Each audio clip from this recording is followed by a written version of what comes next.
So today we're going to talk about trapping rainwater problem and its implementation. So let's get started. So in this problem, we are given an array of non-negative integers which represents an elevation map where the width of each bar is 1. Now we have to compute how much total water will be trapped between those bars after raining. For example, here we are given an array of 6 numbers. Now the height of first bar is 3. The height of second and third bar is 0. The height of fourth bar is 2.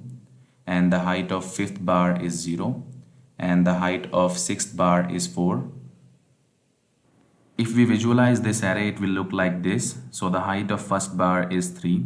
The height of second and third bar is 0. The height of fourth bar is 2. The height of fifth bar is 0. And the height of sixth bar is 4. Now we know that to retain water there must be bar on both left and right side, otherwise water will spill over.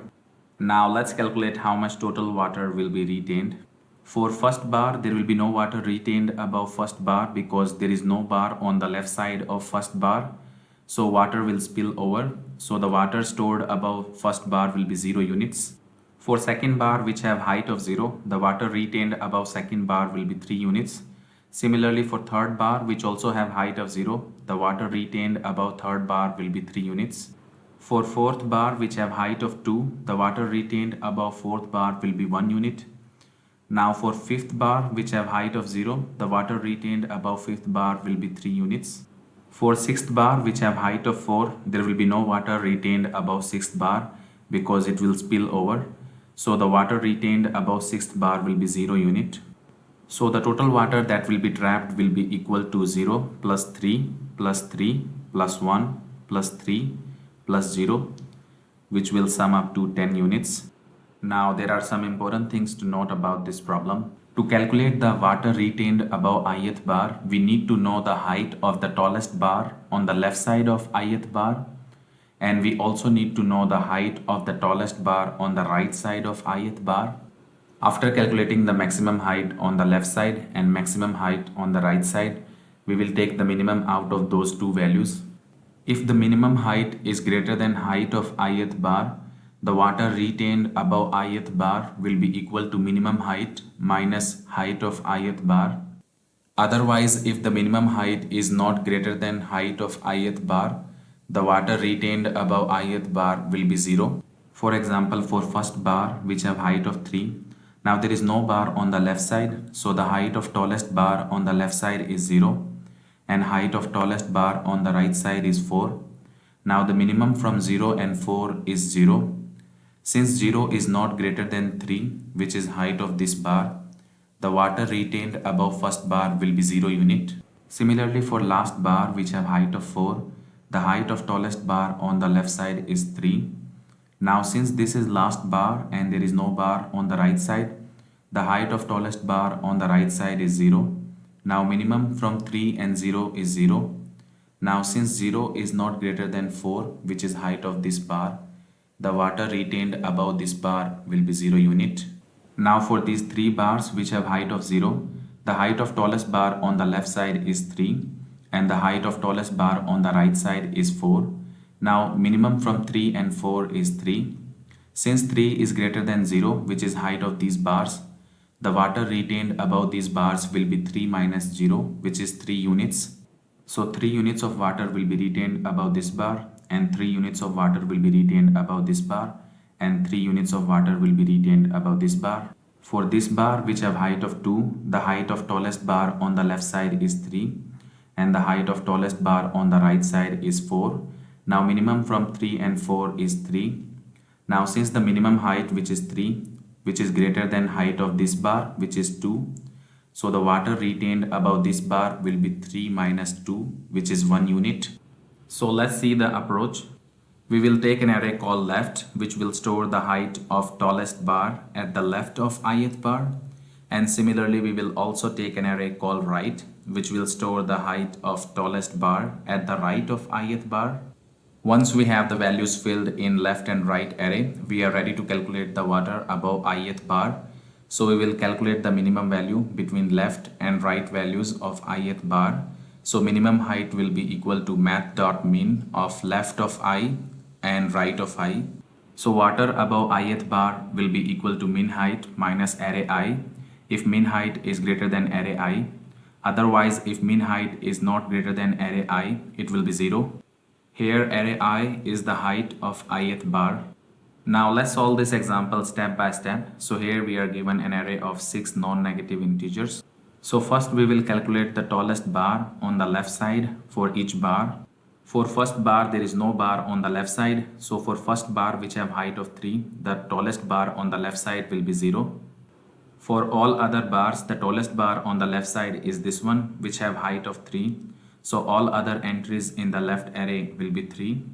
Now let's fill the values in the right array. Now for the last bar there is no bar on the right side. So the height of tallest bar on the right side for the last bar will be 0. For all other bars, the tallest bar on the right side is this one which have height of 4.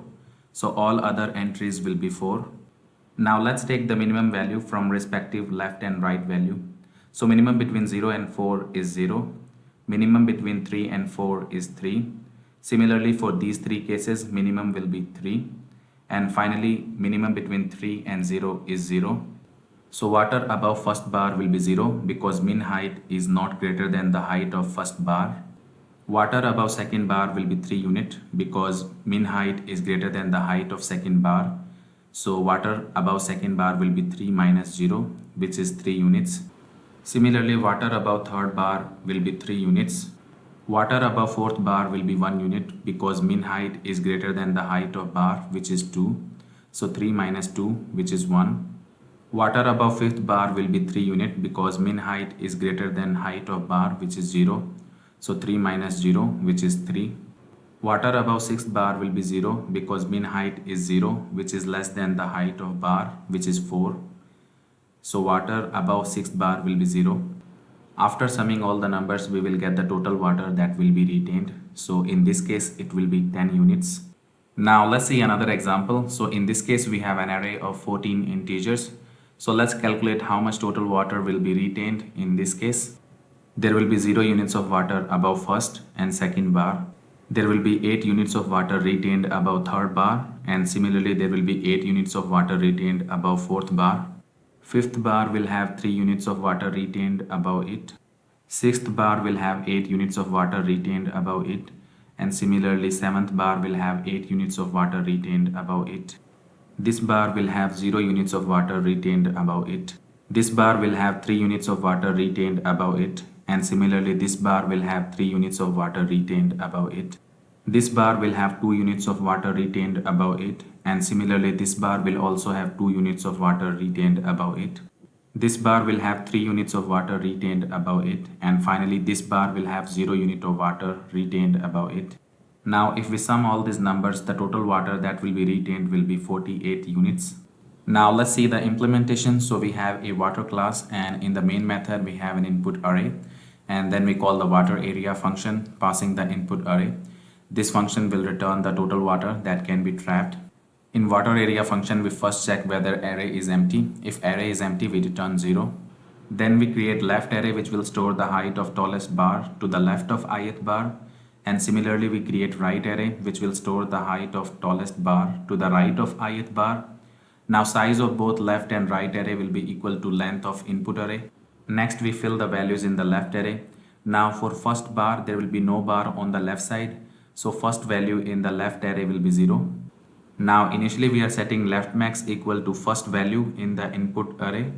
In the for loop we start from I is equal to 1 and we set the value of left I is equal to left max. Then we update the value of left max for next iteration by taking the maximum value from current left max and height of ith bar. Next we fill the values in the right array. Now for last bar there will be no bar on the right side, so the last value in the right array will be 0. So initially we set the value of right max equal to the last value in the input array. In the for loop we traverse from right to left, so initial value of I will be equal to array.length minus 2. We set the value of right I is equal to right max. Then we update the value of right max for next iteration by taking the maximum value from current right max and height of ith bar.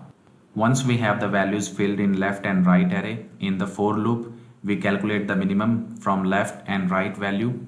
If min height is greater than array I, water retained above ith bar will be equal to min height minus array I, otherwise it will be 0. Then we add the value of water to total water, which is initially 0, and finally we return the value of total water. Now let's talk about time and space complexity of the implementation. So time complexity will be big O of n, and to be specific we have 3 for loops. So big O of n plus big O of n plus big O of n, which eventually is big O of n. Similarly, space complexity will be big O of n because we are using 2 extra arrays, left and right, each of size n. Now we can do some optimization in the above implementation. In this implementation, we are only creating left array, which will store the height of tallest bar to the left of ith bar. Then we fill the values in the left array as we did in the previous implementation. So initially right max will be 0. Now the difference between this implementation and the previous implementation is that in this implementation we are calculating the right max and the water that is trapped in the same for loop, and at the end we are updating the value of right max for the next iteration. In this implementation we are not storing the right max beforehand in an array. We are calculating it on the fly. So in this implementation we are using one less array. Also in this implementation we are only using 2 for loops. In the previous implementation we were using 3 for loops. So the time complexity of this implementation will still be big O of n, but it will be little more efficient because we are only using 2 for loops. Similarly, the space complexity will still be big O of n, but this time we are only using one extra array. Now let's run the code and see the result.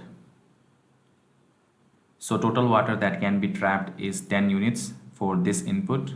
Now let's run the second version of our implementation with a different input. So total water that can be trapped is 48 units for this input. Now let's solve the same problem on lead code. So we're gonna copy our code.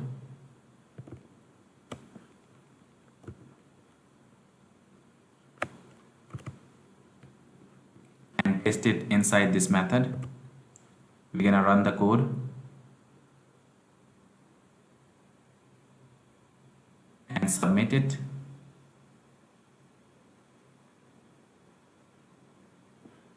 All test cases got passed, which means our implementation is working fine.